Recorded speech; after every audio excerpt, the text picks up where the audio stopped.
3 মাসে হবে দখল উদ্ধার, নতুন ভূমি আইনের নতুন বিপ্লব। বংশ পরস্পরে চলে আসা আইনি লড়াই আর বছরের পর বছর আদালতের বারান্দায় ঘোরাঘুরির দিন এবার শেষ।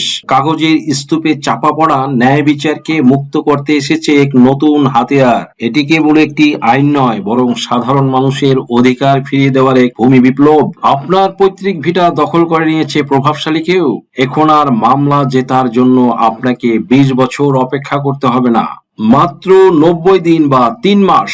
নতুন ভূমি অপরাধ প্রতিরোধ ও প্রতিকার আইন দিচ্ছে আপনার হারানো জমি ফিরে পাওয়ার গ্যারান্টি। পেশি শক্তি নয়, এখন কথা বলবে দলিল আর রেকর্ড। একটি বাস্তব উদাহরণ, গ্রামের সাধারণ কৃষক রহমত মিয়ার বসত ভিটা দীর্ঘ 10 বছর ধরে এলাকার প্রভাবশালী এক ব্যক্তি জোরপূর্বক ভোগ দখল করে আছে। আগের আইনে রহমত মিয়াকে দেওয়ানি আদালতে বছরের পর বছর মামলা লড়তে হতো, যার খরচ সামলাতে গিয়ে তিনি নিঃস্ব হয়ে যেতেন।